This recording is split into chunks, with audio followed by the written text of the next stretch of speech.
আদ্দিন হাসপাতালে ৬ শিশুর মৃত্যুর ঘটনায় প্রত্যেকের পরিবারকে ১ কোটি টাকা করে ক্ষতিপূরণ দেওয়ার নির্দেশনা চেয়ে হাইকোর্টে রিট করা হয়েছে। রবিবার এই রিট দায়ের করেন আইনজীবী ইউনুস আলী আকন্দ। এদিকে শিশু মৃত্যুর ঘটনায় প্রত্যেকের পরিবারকে ৮০ লাখ টাকা দেওয়ার সিদ্ধান্ত নিয়েছে আদ্দিন হাসপাতাল কর্তৃপক্ষ। এছাড়া শোকজের জবাব দিতে স্বাস্থ্য অধিদপ্তরের কাছে ৪৮ ঘণ্টা সময় চেয়েছে হাসপাতালটি। ওয়ালিদ সিদ্দিকীর রিপোর্ট। গেল ২৭ মে আদ্দিন হাসপাতালে ৬ নবজাতকের মৃত্যুর ঘটনা ঘটে। হাসপাতালটির চরম অব্যবস্থাপনার কারণে এই মর্মান্তিক ঘটনা ঘটেছে বলে উল্লেখ করে রিট দায়ের করেন সুপ্রিম কোর্টের আইনজীবী ইউনুস আলী আকন্দ। রিটে প্রত্যেক পরিবারকে ১ কোটি টাকা করে ক্ষতিপূরণ চাওয়া হয়েছে।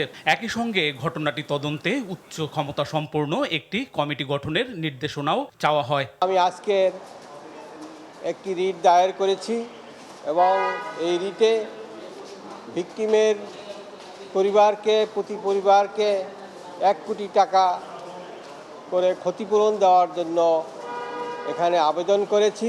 এদিকে মৃত্যুর ঘটনায় প্রত্যেক পরিবারকে ৮০ লাখ টাকা দেওয়ার সিদ্ধান্ত নিয়েছে আদ্দিন হাসপাতাল কর্তৃপক্ষ।